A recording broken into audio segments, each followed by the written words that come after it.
Hi everyone, in this video I'm going to go through some finance questions from a test written at Rustenburg Girls High School. If you're watching this video for revision purposes, you may wish to pause the video now, try these questions, and then start the video again to see the solutions. Here's a copy of the standard information sheet used in South African schools. The formulas you want to use are here in the second line. Let's take a closer look at those. The four formulas that are often used in financial maths are listed here. The first formula refers to simple interest or simple growth. The second formula refers to simple depreciation, or more commonly known as straight line depreciation. The third formula is also about depreciation, but this time it's for reducing balance depreciation. And the last formula on the list is for compound growth or for compound interest. It is important when answering financial maths questions that you choose the correct formula for the situation. The first question says, which rate will give you a higher return? 8% compounded quarterly or 8.2% effective rate per annum? The first rate that is given is known as a nominal rate. The difference between a nominal rate and an effective rate is that over the course of 1 year, an effective rate is only compounded once. So let's look at the compound interest formula. A is equal to P, 1 plus I to the power of n. Now, since we're only looking at 1 year, we're going to make n 1. Now, oftentimes people use this formula to create a conversion between the nominal and the effective rate. So 1 plus my rate, if it was effective, and I'm going to indicate that it's effective by saying I effective, will equal to 1 plus my nominal rate, and I'm going to indicate the nominal rate like that, divided by the amount of times it's compounded in 1 year, to the power of how many times it's compounded in 1 year. So let's convert 8% per annum compounded quarterly to an effective rate. So I'm going to get 1 plus my effective rate is 1 plus my interest rate, which is nominal, 0.08 or 8%, out of 4 to the power of 4. Now I'm going to take out my calculator to work this out. So what I get is 1.082432, and I'm not going to round off now. So if I want just the effective rate, I'll subtract 1 from both sides and look at 0.82432 and so on. And to make that a percentage, I'm going to times it by 100, and I get 8.24% per annum. Now, which is a better rate? 8.24% is definitely better than 8.2% a year. So to answer the question, which is the better rate, therefore the better rate is 8% per annum compounded quarterly.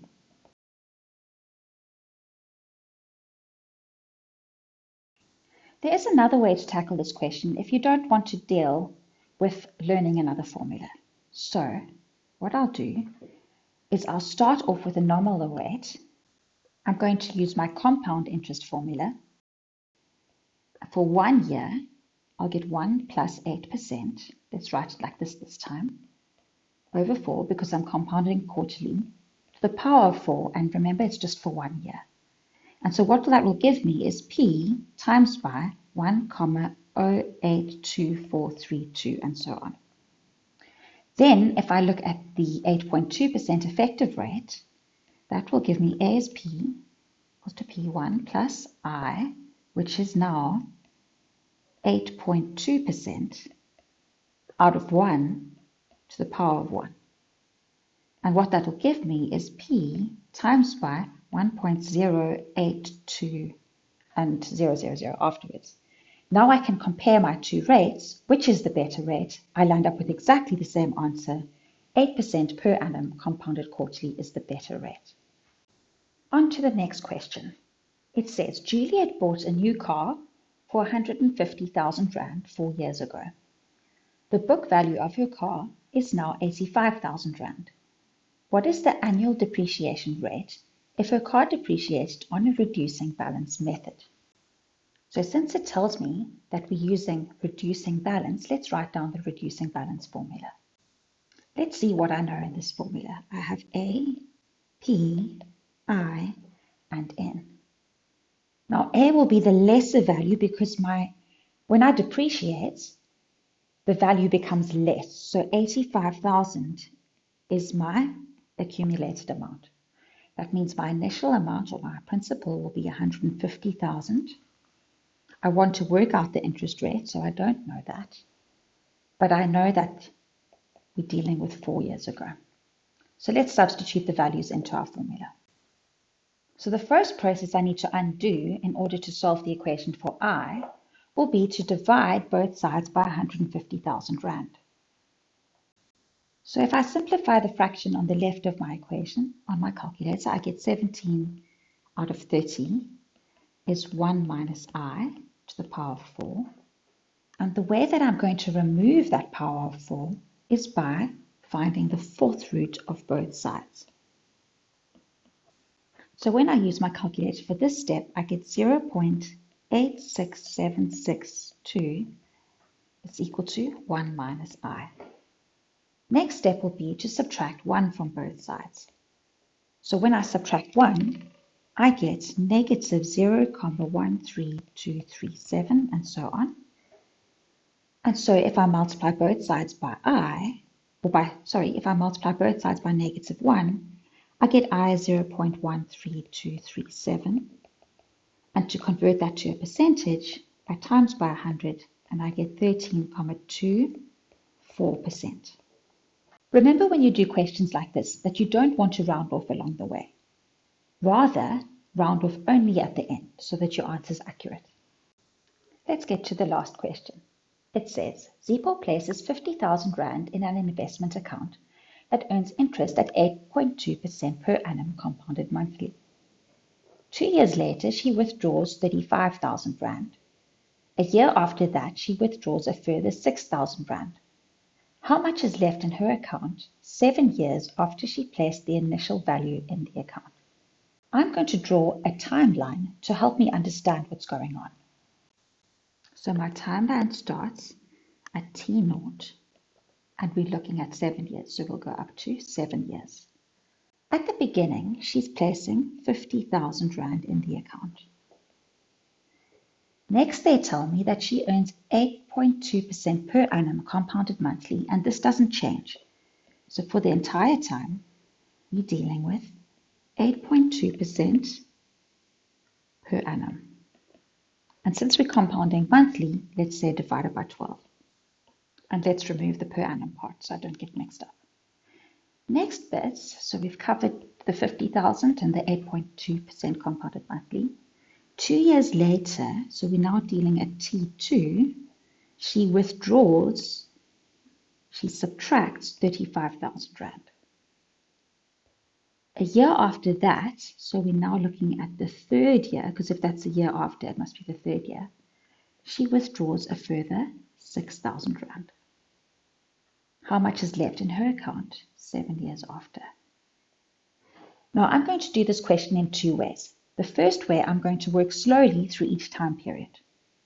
Then I'm going to do the question again in a faster way. You can choose which method you prefer and watch that part of the video. So let's get going on the slower method, the building up method. So in the first method, I'm just going to build up to each section. So firstly, I'm going to start at T2. At the second year, her 50,000 Rand will grow for 2 years. So I'm going to use the compound interest formula for 2 years. So that'll be 2 times 12, 24 periods. And at the end of that time, I'm going to subtract 30,000 Rand. And I'm going to use my calculator quickly to work out what that is. That gives me 23,000 Rand, 877 Rand, and 864, and I'm not going to round that off. I'll just keep the number in my calculator for the next step. So I've grown the 50,000 Rand for 2 years, and then I've subtracted the 35,000 Rand at the end of the 2 years. Next, we need to get to T3. So at T3, the amount she has in her account is now 23,877 Rand and 86 etc. cents. Now from T2 to T3, I'm only going to grow for 1 year. So my interest will only be for 1 year, 1 times 12. And then at the end of 3 years, I'm taking out 6,000 Rand. And I get 19,911 Rand and 13 or almost 14 cents. Then I'm going to work to T7. So if I go back from T1 to T2, from T0 to T2, that was adding 2 years. Then from T2 to T3, I added 1 year. And then from T3 to T7, I'm going to add, or it's going to grow for 4 years. So at T7, I'm going to take the amount in the account, 19,911, and the cents, which I haven't rounded off, and I'm going to grow that in my account for 4 years, 4 times 12.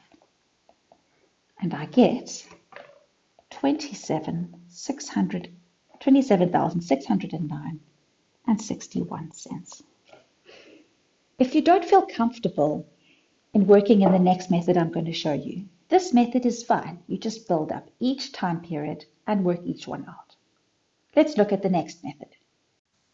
In the previous method, I built up each amount as some change happened in the account. In this method, I'm rather going to grow each amount to the end and then subtract or add as things go. So how this is going to work is I'm going to grow 50,000 Rand for 7 years.